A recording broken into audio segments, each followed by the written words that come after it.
Assalamualaikum warahmatullahi wabarakatuh. Kembali lagi dengan Taljana dari kelas 11 dari 2. Pada pembahasan kali ini kita akan bahas tentang failover dan load balance.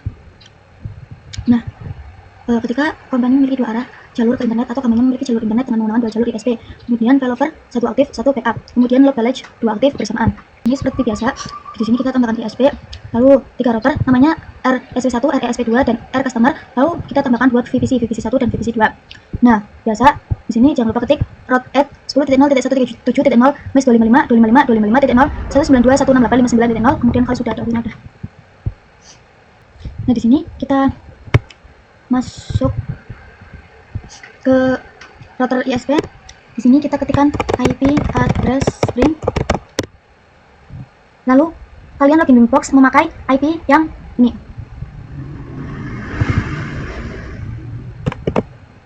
Nah, selanjutnya router ISP1 dan ISP2 kalau sudah login ke Winbox, kalian pergi ke IP, lalu ke DHCP. Lalu ke DHCP client. Nah, di situ pada ethernet 1 disebutkan saja. Nah, di ISP2 juga kita disebutkan. Nah, lalu setelah itu kalian bakal keluar dari Winboxnya karena kalian sudah disebutkan IP DHCP. Lalu kita bisa ketikkan di router ISP1 dan router ISP2 /IP address. Nah, di sini di ISP2 juga. Lalu ketikkan address 10.0.137.146/24 interface tether 1. Klik enter. Lalu untuk mengeceknya kita ketik print. Nah, di sini udah, lalu kalian masukkan gateway-nya /IP route. Sedikit tekan add gateway 10.0.37.1.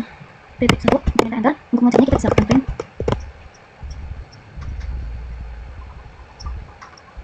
Nah, di sini sudah ada ya. Lalu di sini kita ketikkan /IP DNS. Lalu di sini kita ketikkan set server sama dengan 8.8.8.8. Terus kita bisa enter. Nah, di sini untuk mengeceknya kita bisa tekan print. Nah, ini sudah ada. Nah, kita di router ISP2 kita juga sama ketikkan seperti ini. Nah, di sini kita ketikkan address sama dengan 10.0.137.147/24 interface tether 1. Lalu modinya kita bisa tekan print. Lalu di sini kita masuk ke /IP route. Kalau sudah, kita bisa ketikkan gateway 10.0.137.1. Lalu untuk mengeceknya kita bisa menggunakan print. Itu sudah ada. Lalu di sini kita /IP DNS. Lalu sudah, kita bisa tekan set servers dengan 8.8.8. Klik enter. Untuk mengeceknya kita bisa menggunakan print. Nah, lalu setelah melakukan konfigurasi tadi, kita bisa coba masuk ke Winbox router ISP1 dan router ISP2 memakai IP masing-masing. Nah, ini kalau untuk router ISP2 itu pakainya New Winbox saja, tidak bisa connect ke umum. Nah, lalu kita masuk ke di router ISP1 dan router ISP2 saya akan mengganti hostname-nya. Di sini kita ke sistem. Lalu kita ke identity. Di sini saya akan mengubah namanya menjadi router ISP1. Kalau sudah, kita bisa apply lalu ya. Lalu kita lakukan hal yang sama pada router ISP2.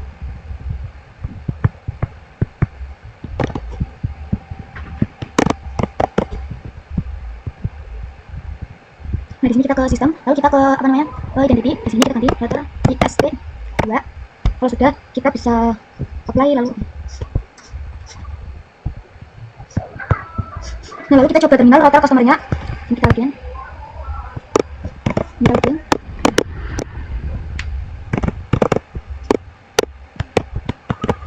Ini kita coba IP address string. Nah, di sini pada router customer itu belum mendapatkan IP. Nah, untuk memasang IP, kita akan memasang gateway pada router ISP1 dan router ISP2. Nah, gateway di router ISP1 dan ISP2 akan pakai yang ini. Nah, di sini kita ke router Winbox ISP1.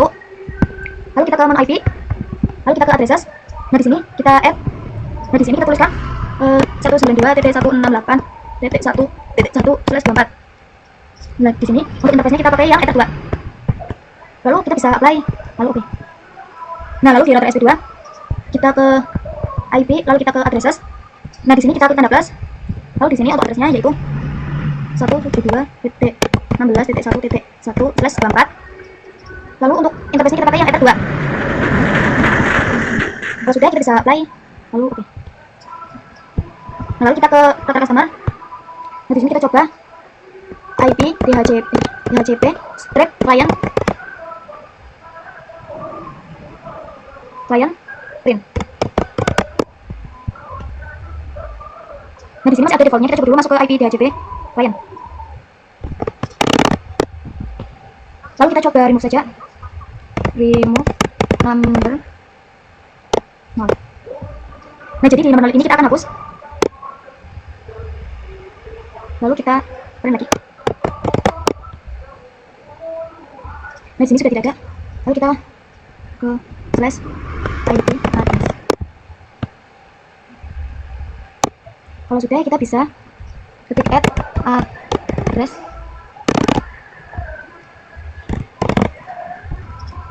Satu 192.168.1.2/24.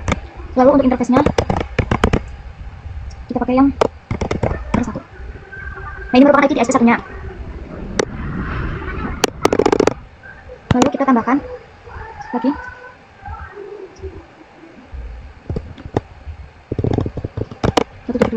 Lalu di sini. Lalu di sini untuk katanya itu ada 2. Lalu di sini kita coba print. Di sini udah ada IP R1 dan R2-nya. Lalu kita coba print dulu. Nah, di sini. Nah, lalu kita coba print lagi.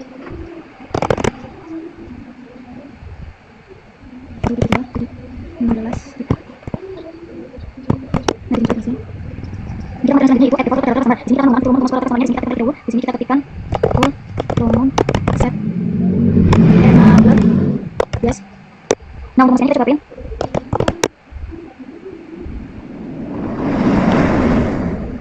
Salah. Nah, di sini sudah aktif. Lalu kita coba ke letter SP1. Nah, di sini kita akan menggunakan letter SP1 sebelum kita masuk ke tools. Lalu kita ke bagian promote. Lalu di sini kita enable, kita centang. Lalu di sini kita play. Lalu oke. Kalau sudah, kita bisa bunyi inbox. Di sini kita masukkan dari SP1-nya. Lalu di sini kita klik connect turunan. Nah, di sini kita klik yang ini. Lalu di sini kita connect. Ini bisa. Nah, lalu di sini kita dapat saya coba setting mesinnya. Di sini kita ke sistem. Lalu kita ke identity. Lalu di sini namanya yaitu strip customer. Lalu kita bisa apply. Lalu oke. Nah, lalu kita coba lihat. Kita ke IP, lalu kita ke addresses. Nah, di sini sudah ada 1/2-nya. Nah, kita coba ke new terminal. Lalu di sini kita coba pindah ke Nah, lalu kita coba ping.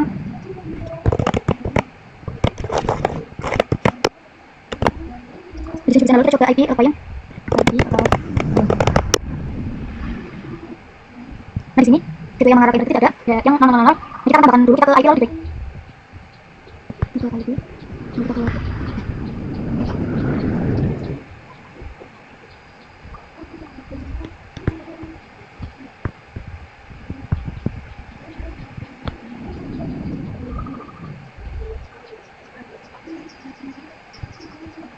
Nah, kita tekan atas, lalu destination address kita skip saja. Lalu untuk kita masukkan 92.168.1.1. Lalu kita bisa play, lalu lalu kita add lagi. Nah, di sini katanya itu 172.16.1.1. Nah, di sini kita apply, lalu nah, di sini pada 19 tanggal 1.1 itu aktif, sedangkan 1.2 yang 1.1 itu aktif. Nah, ini merupakan satu developer. Jadi yang 1 itu aktif, yang 1 hanya PK. Nah, sekarang kita coba kuncinya sebelumku, karena ada 2 channel YouTube SP1 dan SP2 di developernya. Itu kita konfigurasikan linknya dulu. Di sini kita ke SP1.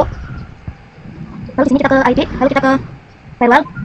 Nah, di sini kita kenal, lalu kita kita ke general. Nah, general itu kita pakai yang SL. Lalu pada objek interface-nya kita gantikan menjadi R1, lalu kita di bagian action kita pakai yang spirit. Lalu kita apply, lalu oke. Lalu kita di SP2. Kita ke ID, lalu kita ke firewall. Kita ke nav, lalu kita add. Nah, di sini pada channel itu SL. Lalu untuk objek interface-nya kita pakai yang R1. Lalu pada action-nya kita ganti menjadi yang spirit. Kalau sudah, kita bisa apply, lalu oke. Lalu kita coba kunci di data semuanya. Nah, di sini kita coba menggunakan. Di sini hasil. Nah, lalu untuk ping.com kita bisa set IP install dulu. ID DNS set servers. Kita bukakan. Di sini kita login ke google.com. Nah, di sini VPC 1 dan VPC 2 kita coba hubungkan, nyalakan.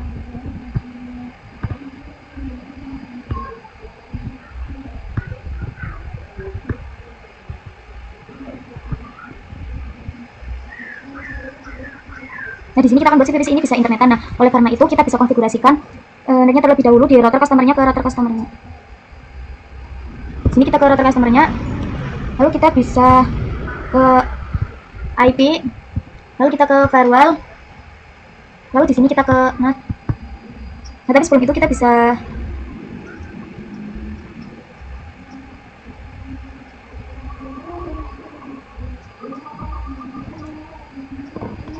di sini kita ke bridge, lalu kita klik tanda plus. Nah, di sini namanya saya akan ganti menjadi bridge Mita. Nah, lalu kita coba apply, lalu oke. Lalu kita coba masukkan portnya. Sini klik tanda plus, lalu untuk interface-nya kita pakai yang Ether 3. Nah, lalu kita bisa apply, lalu oke. Lalu kita klik tanda plus lagi. Di sini kita pakai Ether 4. Lalu kita apply, oke. Nah, selanjutnya kita akan tambahkan IP di VPC 1 dan VPC 2-nya. Nah, nantinya IP kedua itu bakalan kita pakai di VPC. Nah, di sini kita coba pasang IP-nya, kita ke IP, lalu kita ke addresses. Nah, di sini kita bisa add. Nah, di sini kita tulis 10.10.10.1/4. Lalu interface-nya kita ganti menjadi bridge Mita. Lalu kita bisa apply, lalu oke. Nah, sekarang agar VPC itu mendapat IP secara otomatis, kita bakalan konfigurasi IP DHCP-nya. Kita ke IP, lalu kita ke DHCP server. Kita klik DHCP setup. Lalu di sini untuk interface-nya kita ganti menjadi bridge Mita. Lalu sudah, kita bisa coba next. Nah, kalau sudah dan oke, kita klik oke. Nah, lalu kita coba cek IP DHCP-nya di VPC 1 dan VPC 2.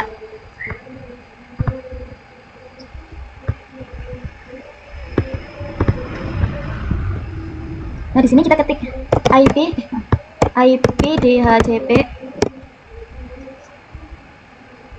Nah, di sini di VPC 1 itu mendapatkan IP 10.10.10.254. Nah, lalu kita coba di VPC 2-nya.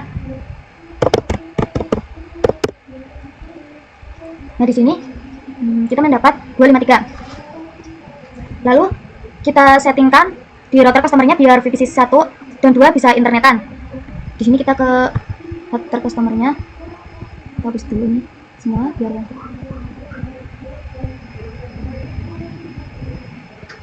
Nah, di sini kita ke IP, lalu kita ke firewall. Nah, di sini pada NAT kita tanda plus. Lalu di sini untuk out interface-nya kita pakai yang Ether 1. Lalu untuk action-nya kita ganti menjadi masquerade. Kalau sudah, kita bisa apply, lalu oke. Nah, kita tambahkan lagi di sini untuk ininya SRC NAT. Lalu interface kita menjadi Ether 2.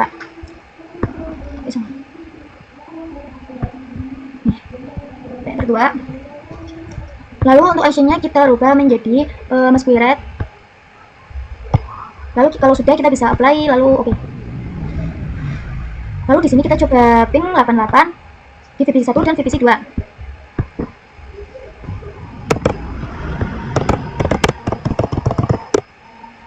Kita tidak bisa. Lalu kita coba di VPC 2-nya.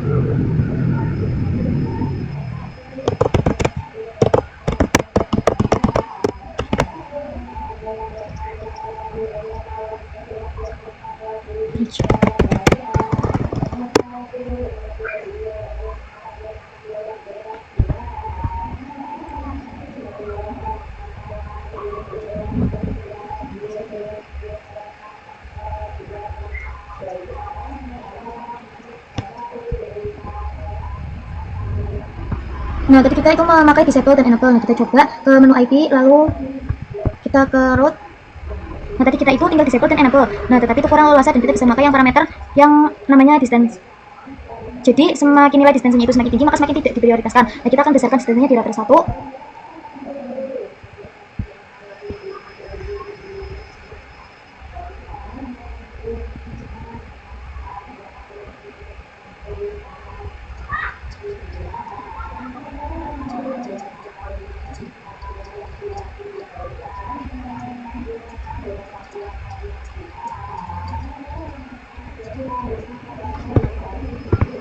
Nah, di sini saya akan ubah jadi 10.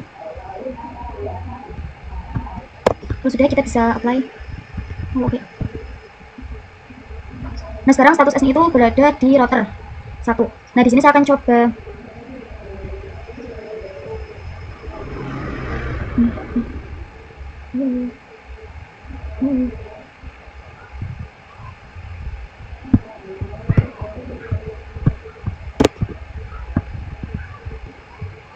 maka di sini 1.16 itu berubah menjadi S lagi. Jadi kita lihat di root ini, dua memakai router SP1, di materi kedua ini kita akan coba disable router SP1-nya, nantinya kita itu akan cek gateway. Dan di sini kita itu pakai yang router SP1-nya. Di sini routing itu akan selalu cek gateway router satunya. Lalu pada bagian cek gateway itu ada dua opsi, ada ARB atau ping. Nah, kita di sini akan coba pakai ping saja.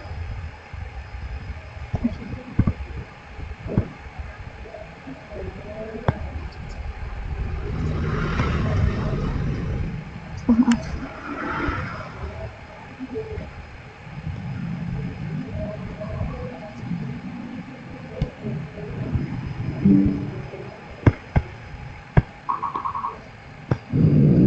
Terus kita bisa apply, lalu oke. Lalu kita akan coba disable dari router SP1-nya. Kita ke IP, lalu kita ke addresses. Yang satu-satu kita disablekan.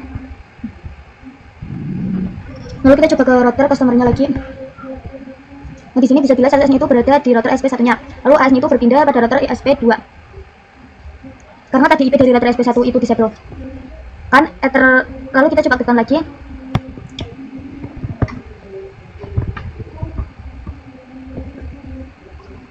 Di sini kita ke router customer-nya. Nah, di sini sudah berubah, yang S-nya itu berada di router SP2. Nah, S-nya itu berubah menjadi di router SP1 lagi. Nah, lalu kita ke materi yang selanjutnya, yaitu load balance ICMP. Nah, jadi load balance dengan metode ICMP itu merupakan informasi dari metode routing load balance. Nah, untuk studi kasusnya kita akan coba yang konfigurasi load balance dan juga load balance routing mark. Nah, di sini kita ke router customer, lalu kita masih di IP root, kita akan hapus jalur keduanya. Kita hapus. Nah, di sini kita akan coba add lagi. Lalu untuk destination address-nya kita skip saja. Lalu untuk gateway-nya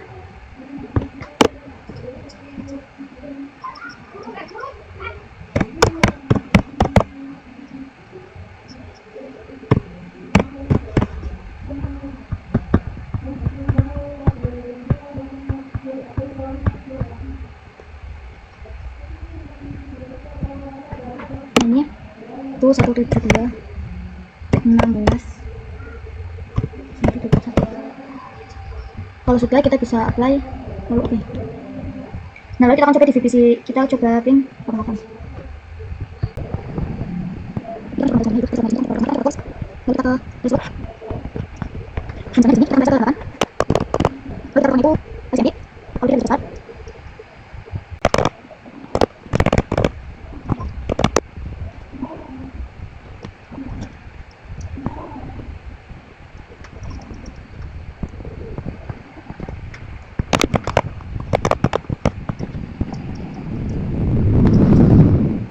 Nah, lalu kita bisa di sini, terus menjelaskan ping IP tersebut.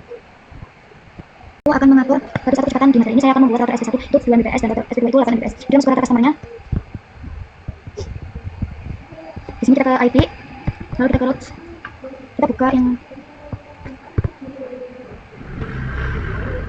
di sini, kita tambahkan semuanya.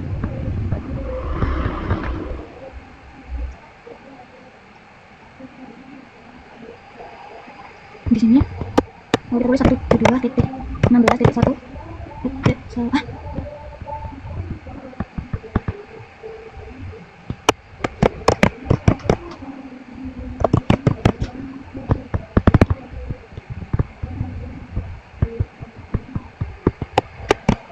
ini loh.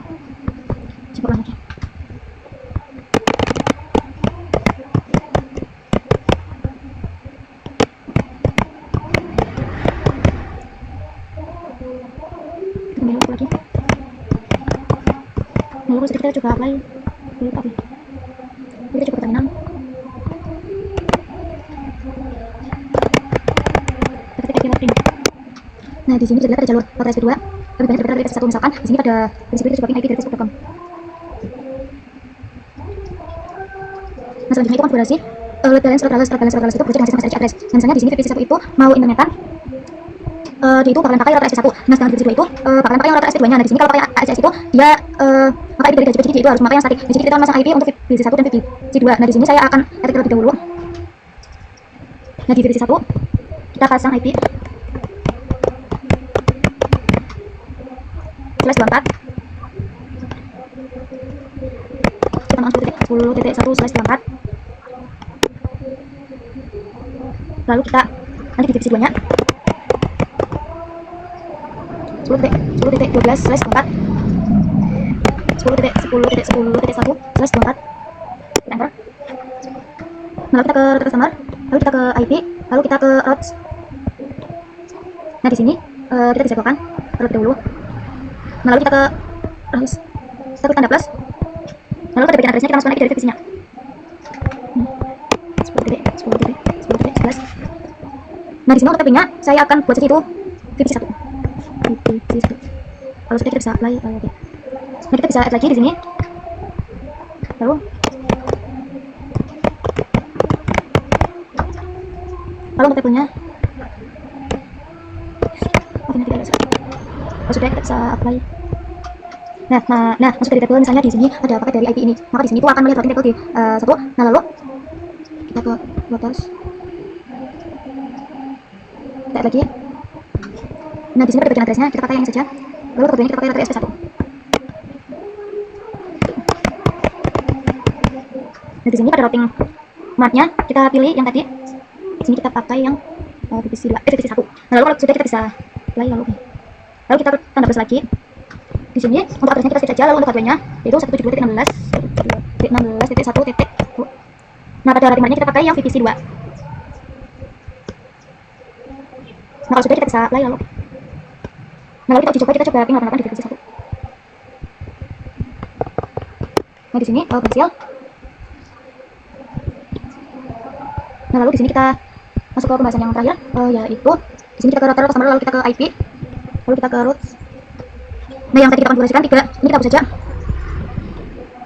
Nah, lalu kita ke IP, lalu kita ke firewall, lalu kita ke bagian menu, lalu kita ke tanda plus. Nah, untuk chain-nya kita pakai yang rerouting. Di sini pada source-nya kita masukkan IP dari VPC1 dan VPC2. Kita pilih VPC1 dulu, yaitu 10.10.11. Lalu di sini untuk action-nya kita ganti yang mark routing. Nah, di sini untuk routing mark-nya di sini kita ketikkan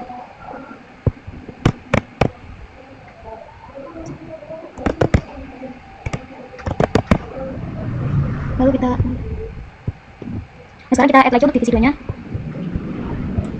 Nah, di sini untuk addressnya yaitu 10.10.10.12. Lalu untuk optionnya di sini kita pakai yang mark routing. Lalu untuk routing masnya kita pakai yang coba, kalau sudah kita lalu kita ke IP. Di sini kita add lagi. Di sini address kita masuk di sini addressnya kita yang 192.16.1.1. Ini di bagian routing. Marknya kita bisa pilih yang tadi. Di sini kita pilih yang mengambil SP1. Kalau sudah kita bisa apply. Lalu oke. Sekarang kita tambahkan lagi untuk jalur VPC2. Seperti itu address kita skip. Lalu untuk kita pakai yang 1.2.11.1. Lalu untuk routing marknya kita pakai yang mengambil SP2. Kalau sudah kita bisa apply lagi. Nah, kalau sudah kita bisa uji coba di VPC1 dan VPC2 di 88 dan terus jalurnya. Sekian pembahasan dari saya. Wassalamualaikum warahmatullahi wabarakatuh.